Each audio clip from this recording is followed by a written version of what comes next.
Attention, listeners. Do you ever find yourself struggling to decide what to watch on a Saturday night when you're in the mood for horror? Or perhaps you're trying to round out your own horror film education. In either case, I'm sure you'll be able to make some great discoveries in my 10 by 10 horror watch list, featuring a breakdown of the 10 favorite horror movies from 10 renowned horror directors. We did a deep dive of the favorite horror movies from directors including Guillermo del Toro, Ari Aster, Jordan Peele, Quentin Tarantino, James Gunn, Rob Zombie, Martin Scorsese, and many, many more. Here you'll find a collection of each director's favorite horror movies, along with quotes about what they appreciated about the films, all in an easy-to-reference PDF that you can download absolutely free. Featuring a mix of well-worn classics and deep cuts, hopefully you'll discover some overlooked gems and look at old classics through new lenses. Download the 10 by 10 horror watch list for free by visiting nicktaylor.com/horror guide. That's nicktaylor.com/horror guide.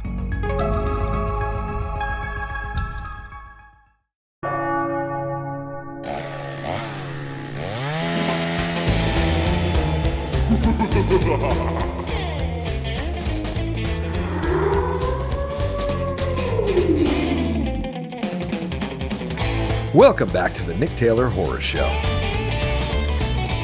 Mark Ramsey is an audio storyteller and maker of some of my favorite podcasts of all time, including the Inside series, which consisted of Inside Jaws, Inside the Exorcist, and Inside Psycho. All of these podcasts were an inside look into the making of each of these movies, while also exploring the real-life circumstances that inspired them, all through Mark's very signature mix of cinematic audio storytelling techniques.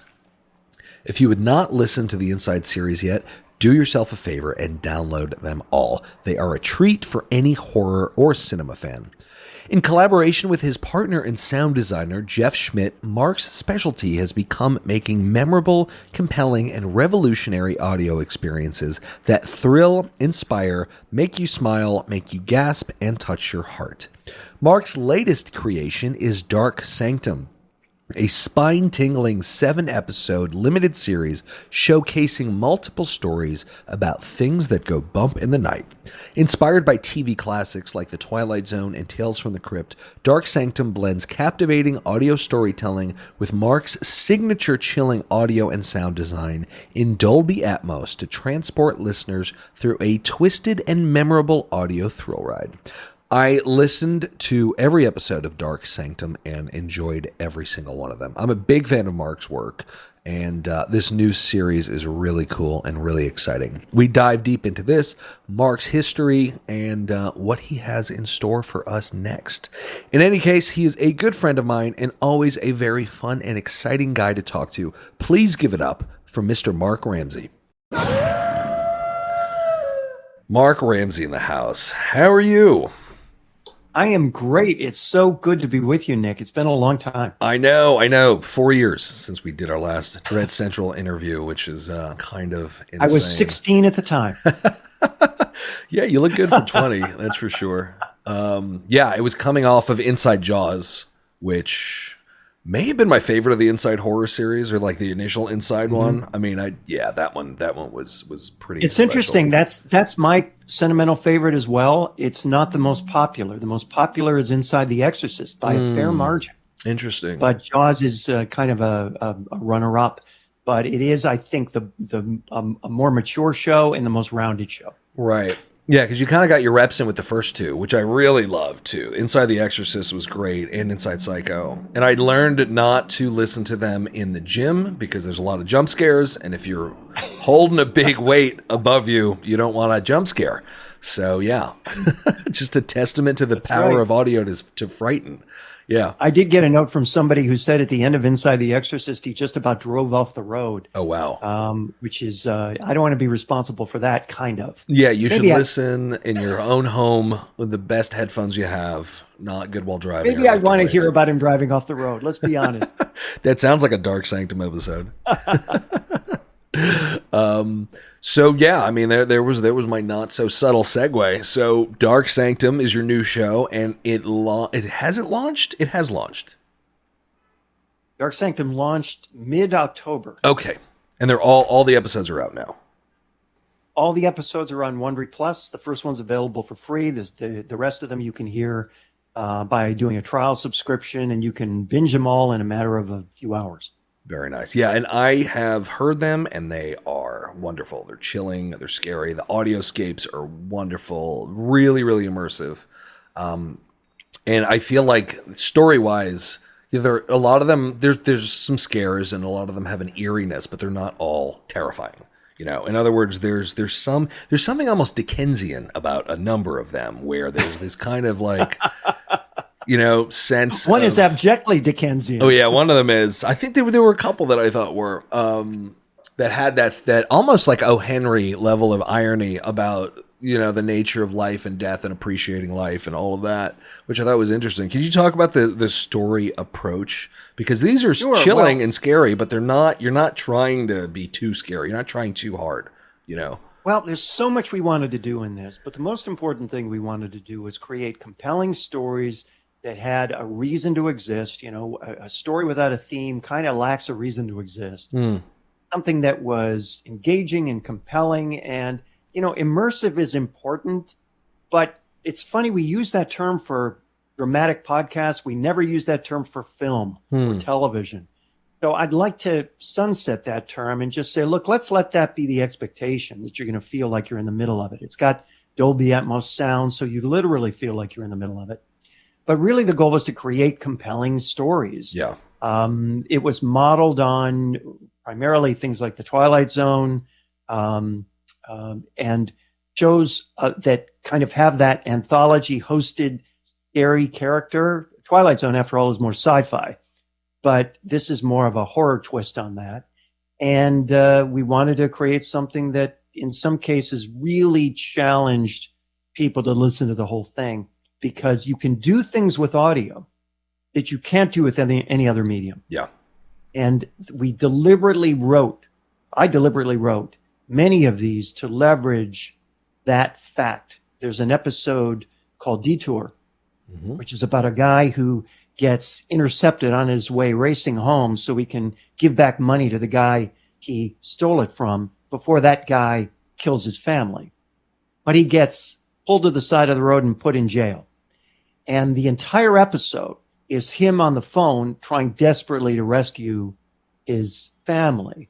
That's an episode that has no reason to exist in film or television. That's an episode which is overwhelming in its impact, brutal in many ways, because it's audio. In fact, one of the actors in the series called me and said, "You better put a warning on that one." Really? Because she said, as a parent, it's very triggering for me. As a woman, as a parent, it's very triggering for me. Yeah. And but we wanted to, but it's all pretend. Right. That's the thing. It's all pretend. And in fact, the way it works out, it's even more pretend. But that's an example of how we really wanted to leverage the power of audio in a way that, you know, why does this exist in audio? Too many dramatic stories are created in podcast form, audio drama form, because they're screenplays that didn't sell or teleplays that didn't sell. Well, we can't make it into a movie. Let's make it into a podcast. Surely we can do that. Let's gather around the mics, everybody. Right. I didn't want to do that. I wanted to have a reason why this could only be audio. And that's what many of these episodes are. That's why we do so much with visualizing the scene. There's for the most part, limited narration. And there's a lot of visual audio in this. Yeah, it's a good way to put it, because you do find yourself creating a picture in your head as these things happen. And as we know, the less you show the audience, the more terrifying things they conjure in their own mind. But it's fascinating the way you talk about crafting the episodes. So is it a matter of coming up with ideas for things that could be conveyed through audio and then kind of reverse engineering a story based on those things? Or how do the stories and episodes come about? It's actually a little bit of both. Okay. In some part, like that particular episode, I knew I wanted to do a modern day version of the classic movie and radio drama called Sorry, Wrong Number. I wanted to say, what would it look like if that, you know, which is rumored to be the most famous, the the most suspenseful radio drama of all time. Oh, wow. I wanted to do a modern version of that, and it was all on the telephone. So that was kind of the impetus to that. So I built the story around that. There are other episodes, like there's an episode about the wife of Harry Houdini, Love who that tries for 10 years on the anniversary of his death, Halloween night, to reach out to his spirit. And after 10 years, she finally gives up. The episode asked the question, what if that last attempt succeeded after all? Right. That's not really an audio-centric notion. That's a story-driven notion.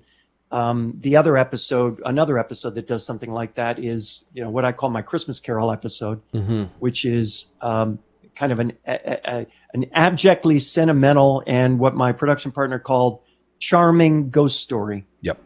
Much like A Christmas Carol itself. And it's about a kid who is struggling through life, living with his mom, miserable, creates art, expects to go nowhere just like his father did. His mother is working on some project. She leaves on Christmas Eve to pick up that project. She never comes back, or at least she never comes back the same way. Right. Yeah. And that leads to an emotionally fulfilling conclusion, which really is reminiscent of, I think, A Christmas Carol. And I really wanted something to put a period on this series, which was more ghostly and charming than scary, to say, you can do a meaningful episode about something that matters without scaring people's pants off, and it can still be good. Yeah. I think that was my favorite episode. I really liked that one a lot. It was very heartwarming and touching, and I like kind of happy ghost stories too. I like The Conjuring and all of that kind of stuff, but I like non-scary ghost stories. It kind of it takes a level of mastery, I think, to do those. And that was the best known person who's an expert at that is Stephen King. He does that better than anybody. I mean, the amount of heart in the content he creates is underappreciated, in my view. Yeah, because you don't hear a lot of people talking about it.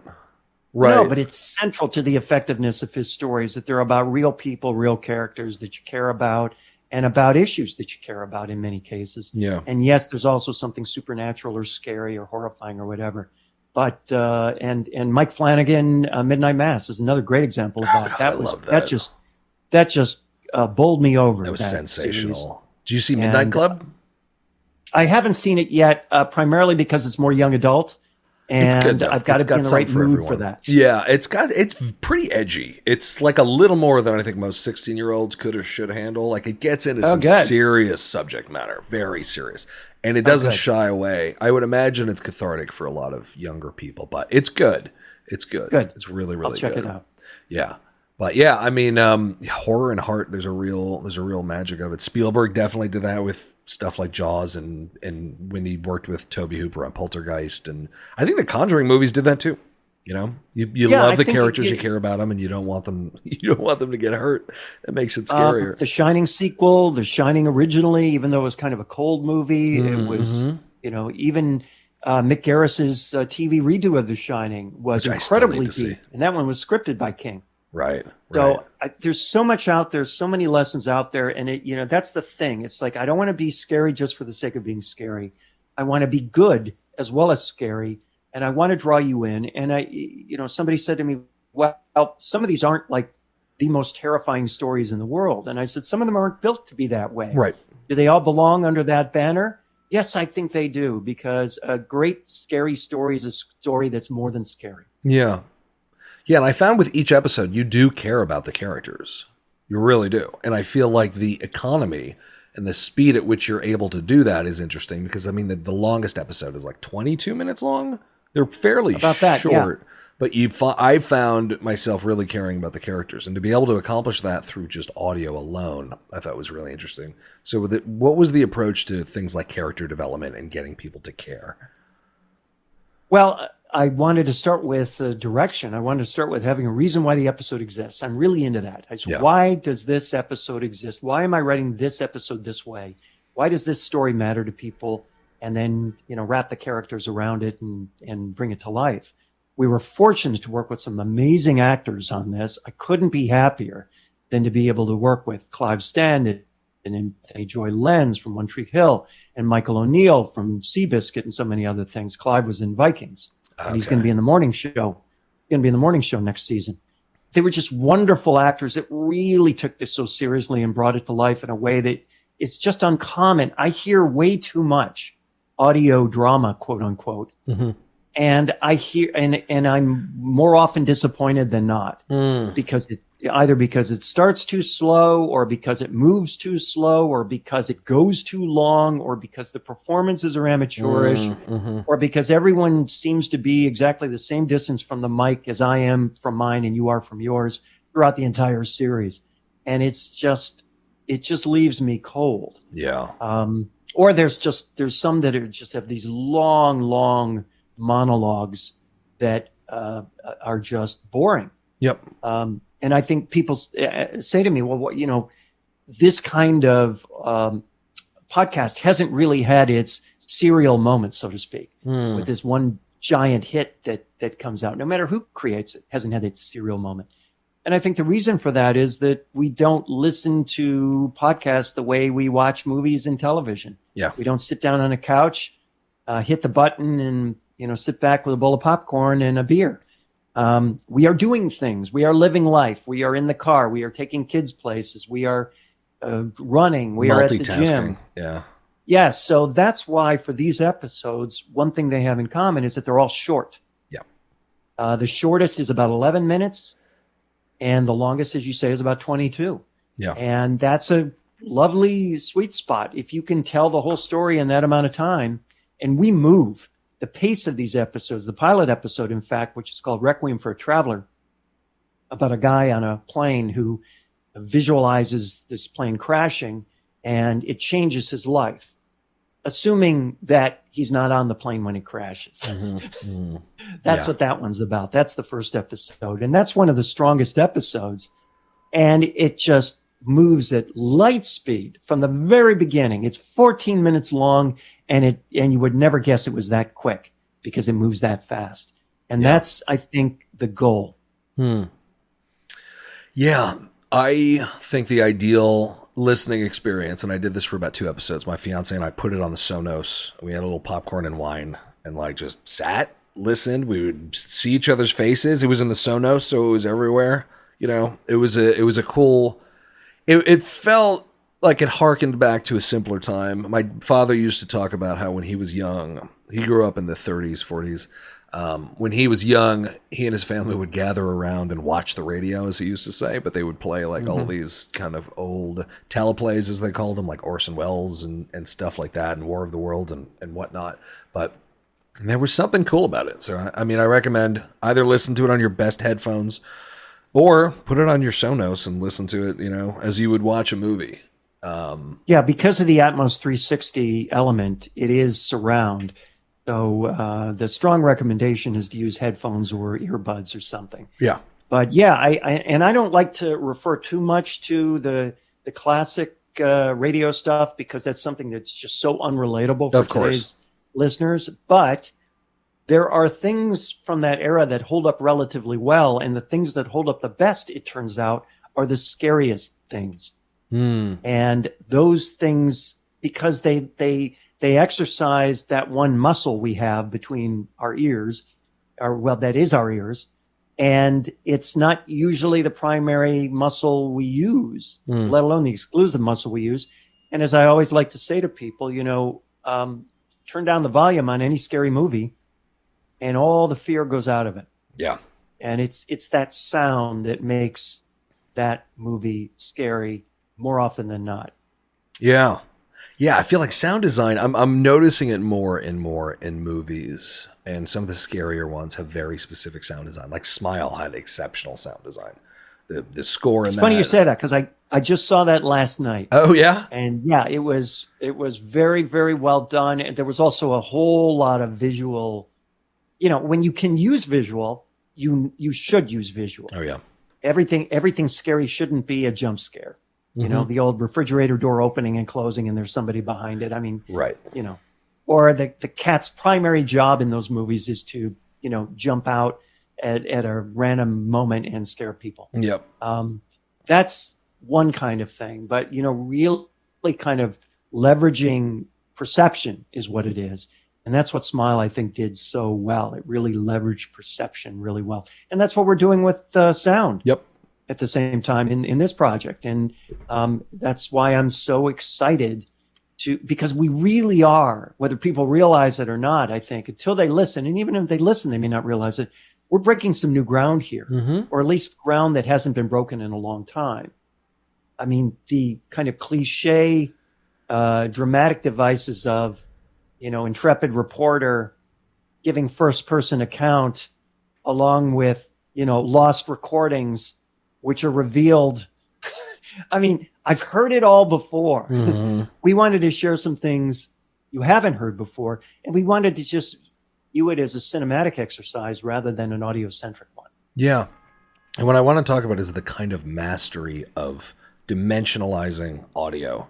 The spatial audio element is huge. I mean, someone in the story will go down to the basement, and you hear him talking, and he sounds far away, and he sounds like he's in a basement. And there's a real mastery that you all have figured out when it comes to that. Can you talk about, that in particular, but also what does it take to make an episode? Are the actors all in a room together? I'm assuming they're not in, little recording booths separately. What is the approach to that level of, what is the approach to putting the episodes together and dimensionalizing them so you feel like you're there? Well, in this case, first of all, on the sound design, my production partner and co-producer on this project is a guy named Jeff Schmidt, who has done Dr. Death, Dirty John, and lots of the biggest Wondery hits. And he's the guy who worked with me on the Inside series arcs for Wondery. So he's my, go-to partner on this stuff. And this has been something he's been itching to do. I've been itching to do it. We both wanted to create this full cast thing, and this was our chance to do it. We actually did it before we had a deal to distribute it. We decided we were just going to do it. Nice. At our own expense. And that's what we did. And that led to the deal with Wondery Plus, which in turn is leading to, as of the middle of December, the series will be off Wondery Plus and available on Realm, which means it's available everywhere you listen to podcasts for free, ad-supported. So that's where it's headed. So anyway, it's led to those deals which wouldn't exist if we hadn't actually created audio instead of just saying, here's a pitch deck. Right. What do you think? Right. So how did we do the episodes? Well, for the primary actors really believed, and they're right, that the more of us you can get in a room together, the better the performances will be. And they're right. I mean, they're actors. They know their jobs. These are real actors. These are not just, voice talents. Right. So I had Clive and Joy. I had them for a couple of days. And the series, the 7 episodes, actually 10 episodes, but only 7 were finished in post-production in time for our deadline. So I have 3 episodes queued up for season 2 already. All right. So we recorded 10 episodes in the course of 2 days. We did it in kind of a repertory format, which means the same actors, different roles, different episodes. Mm-hmm. And it's anthology, so every episode's a different story. So I had those 2 in the studio for 2 solid days, playing all the roles. Joy got to exercise all of her fabulous accents, which was fun to hear. And Clive got to do the same because he's British. And he asked questions like, well, what kind of British accent? And I said, Clive, you got me. You're the expert there, not me. But he has a great American accent, too, which I need to commend him on. So we did that for a couple days. We had Michael O'Neill, who plays the guide, is the name of the character, which is really the guy who introduces the story, paints the picture of what you're going to see. Every episode is kind of built around this mysterious place called the Dark Sanctum, within which are mementos of each episode. And he explains the memento and the significance of the memento as it relates to the story. And that's how we introduce the episodes Rod Serling style, almost. And Michael came in for a couple of hours on a different day because all of his work is monologue. And that was great. And then we filled in with the other characters. I filled in my parts. I had some voice talents fill in their parts. Another actor who does a lot of audiobooks, Carissa Backer, did her parts. He had a wonderful episode that was almost all hers called Here Lies, which is a Walking Dead inspired episode, but it's very unlike a Walking Dead episode in that the zombies are sentient. And it asks the larger question, what does it mean to be alive? Right. How do you know when someone's alive? What does that mean? And how do you treat that? And what if a zombie is alive? Do you need to treat it differently than if they are not? So I love those kinds of big existential almost questions that can propel the story and make it different from anything you'd see or hear on Walking Dead. So that was an example of what she did. So that's how we did it. Very cool. Is there any sort of audio equivalent to sort of shot listing or storyboarding, deciding where every character is and then placing them into the kind of spatialized audio so that the listener can kind of hear where they are in relation to each other and where events are happening? Because I could see the images as I was listening to them, but the spatialization was done so well. You could tell where everybody was basically on the proverbial stage. What is that like? I can speak broadly to that because really that's Jeff's art. That's the art of sound design that Jeff Schmidt is so wonderful at. But he makes every effort to do exactly that, to differentiate people. In our early stuff with Inside, I was all the voices. All the voices were me. So I remember put me in different places around the room and had me, and they weren't imitations of people. Right. They were, because I knew that that's a slippery slope. If you don't do imitations well, you do imitations poorly by definition. So I said, let's just not. But I'll do all the voices, and that ended up creating what the folks at Wondery later termed the Wondery sound. Between my approach and Jeff's production talents, it created a whole industry of Wondery series that were single voice narrator, where the one voice plays multiple parts, which was kind of humbling and exciting and fun that we had that impact on them. But originally they didn't think it would work, or at least they didn't know if it would work. And we proved that it could work. It's not the same as a full cast, but it's also not. It also works. Yeah, I found it worked really well. You doing all the voices. Occasionally you would even do women's voices, and just somehow, it works. I would do women's voices, but I wouldn't do them as women. Yeah, and you just kind of go with it. Joan Crawford with Steven Spielberg when she's blindly walking around her place because she's got like a face treatment on. Yeah. And she can't see who this kid is that just walked into her apartment. I mean, that was just pure comedy. Right, right. But it was fun. But when you hear it, you just kind of go with it. I think that you're able to visualize a lot of these things, and it almost the way matter. The way I like to convey it to people is it's like, when you're a parent reading a story to a child at bedtime, you are all the voices. Right. You may not imitate all those voices, but you are all the voices, and the child understands that. And if the child can understand it, the adult can understand it. That makes sense. It makes a lot of sense. So how did you begin when it comes to the world of podcasting? I know the Inside series was how I first found out about your work, but what was the beginning for you in your career in audio? Well, that was the kickoff. I mean, historically, I've been working with radio broadcasters for many years on a lot of different levels, but there came a point where I remember memorably many years ago, I did a presentation for public broadcasters well before podcasting. And I said to them, okay, I know where I built a matrix on the presentation, and top and bottom was news, smart at the top, dumb at the bottom. Left and right was entertainment, smart on one side, dumb on the other.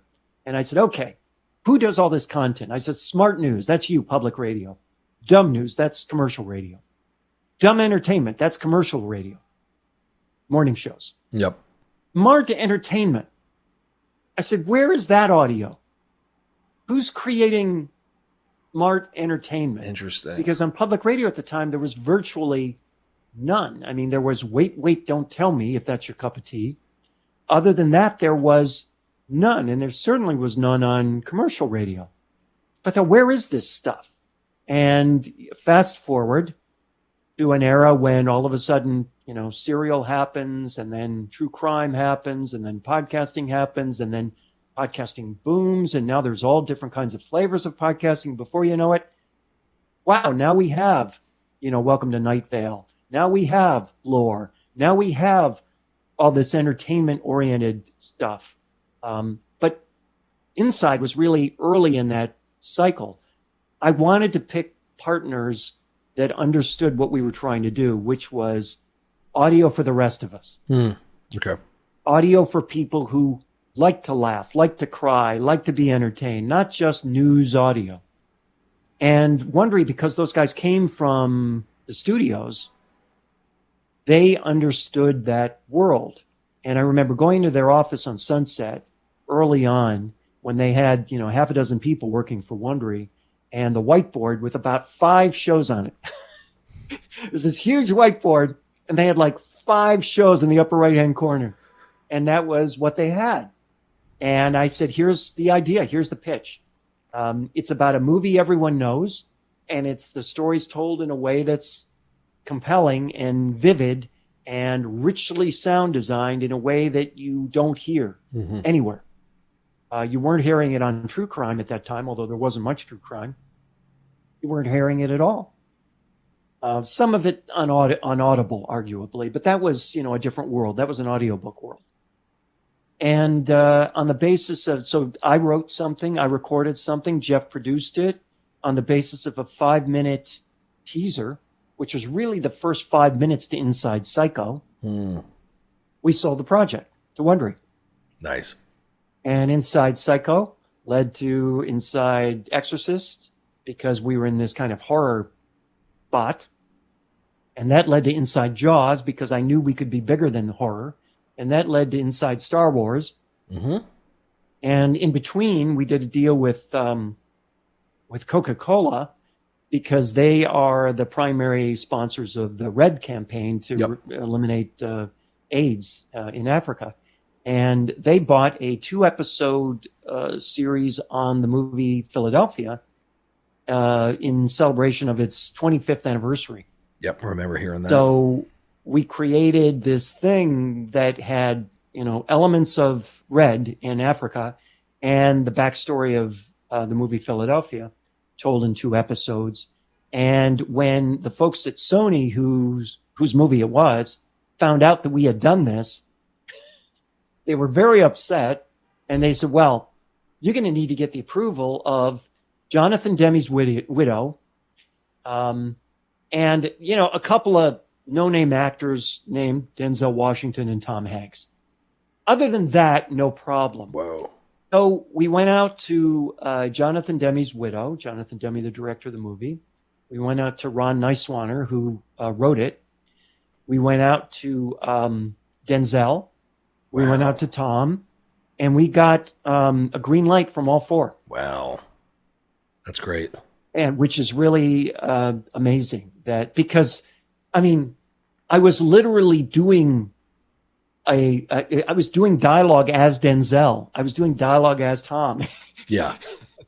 And I remember the publicist said, I don't know if they're going to like that. It turned out they were okay with it. Yeah. And that led to a great project we did with Ed O'Neill called The Undercovers, which I got to work on with P.G. Kucheri, a great screenwriter.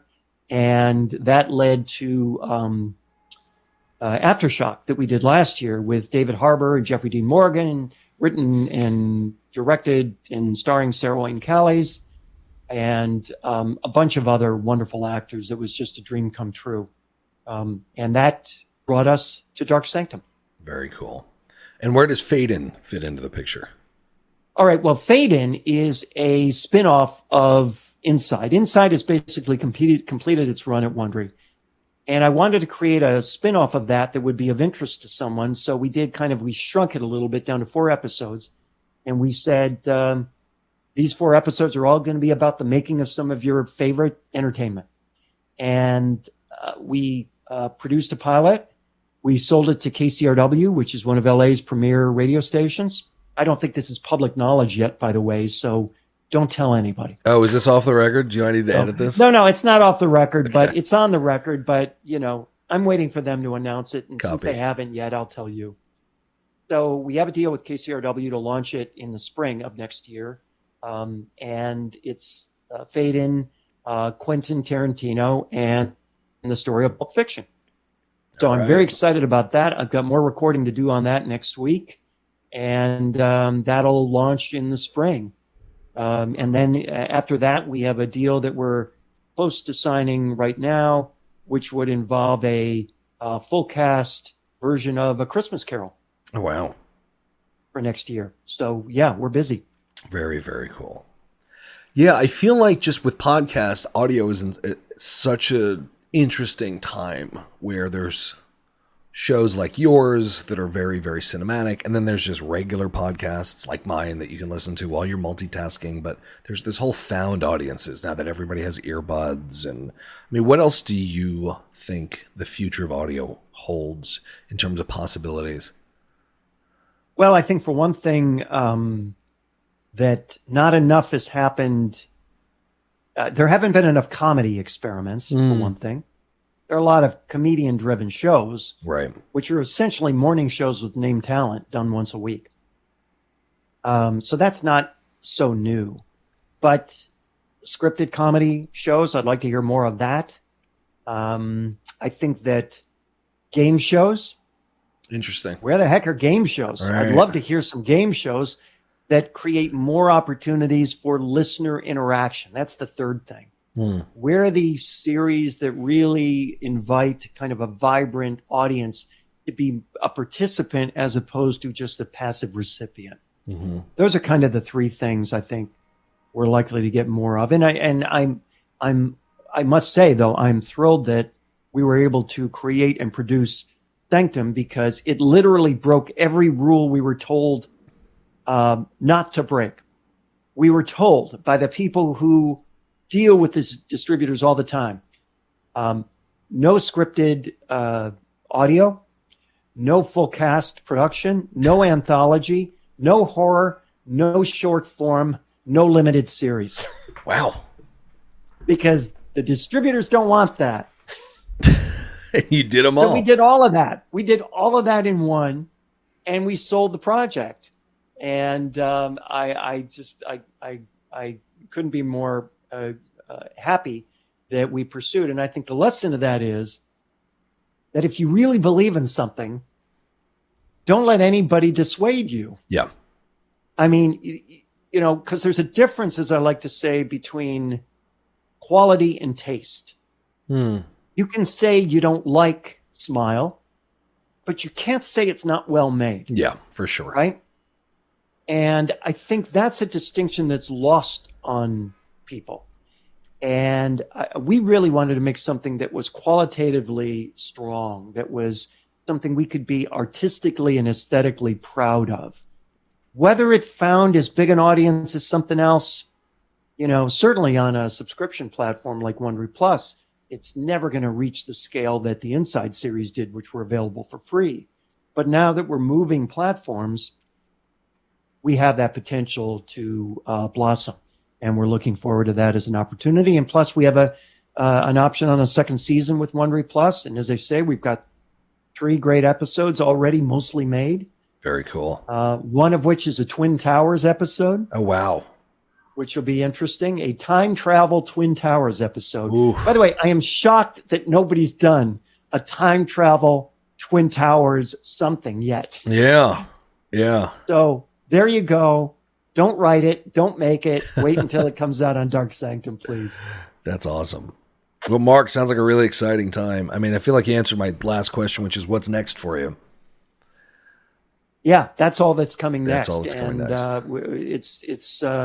It is. And I'm really thrilled, Nick, to have this relationship with you and to be able to share this stuff with you. And you and I talk every so often. And you've been really encouraging about all of the stuff that we're doing at times when not everyone necessarily is. Oh, well, that's nice. One of the things you find in this space is that encouragement is hard. Envy is easy. Encouragement is hard.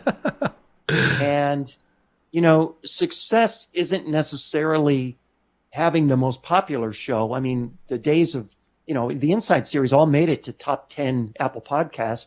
Mm-hmm. Jaws was at number 2 for weeks. Wow. But those days are over. You know, you can't get up there anymore. Even Aftershock with David Harbour didn't break the top 10. And I'm no Dave. In case you haven't noticed, I'm no David Harbour. But nevertheless, success is one of those slippery things that if you can succeed in terms of your own ambitions, your own artistic integrity, and your own desire to bring something wonderful to life, and you can stand back and say, that really was everything I hoped it would be. That is success. And the fact that there are people out there that encourage that, people like you, I am really grateful for. So thank you. Oh, it's my pleasure. My pleasure entirely. A big fan of your work, always have been. And can't wait to see what you do next. Well, everybody give a listen to Dark Sanctum. Available on Wondery Plus now and everywhere you listen to podcasts starting mid-December. And wear your best headphones. The Apple headphones have spatial audio, which really lend themselves to a good listening experience. Otherwise, if you got Sonos, throw it on the Sonos, fire up some popcorn, crack open some wine, do what I did. It's a lot of fun. I agree, but here's the other thing that I just want to remind people is that, so much is made of, this is special because it's dimensional audio. Right. People don't talk about movies like that. I mean, we're watching them on our phones, Right. So, at the end of the day, the quality of the audio experience is secondary to the quality of the storytelling and the fact that the audio is a piece of that storytelling, not a substitute for it. And that, I think, is the most important thing. That our goal with this project is that you listen to these episodes and it changes you in a way that is satisfying to you. You feel something, you feel differently. That's what we try to do with Inside Jaws that you like so much. Yeah. We want you to feel something. We want it to change you in even the slightest way. That is success. And it's a very, when you write this stuff, you are bearing your soul in ways that are invisible to the audience unless they really think about it. Right. But it's a very personal experience. It's not just scary stories, but it's scary stories from my heart. And I hope that matters to the people who are enthusiastic enough to listen. Very cool. Well, I feel like that's where the best stories come from. Well, on that note, Mark, pleasure as always. Thanks for being on the show. This was great. Nick, it's my pleasure, very much so. And I'm so grateful to be here with you. Thanks again. All right. Thank you as always for listening. Do not forget to check out Dark Sanctum, now available on Wondery and soon to be available everywhere you listen. If you enjoyed this episode, why not share it with your friends and family on social media? Don't forget to follow the show on Instagram at I'm Nick Taylor. That's I am Nick Taylor. And on Twitter at the same handle. Thanks again for listening to the Nick Taylor Horror Show.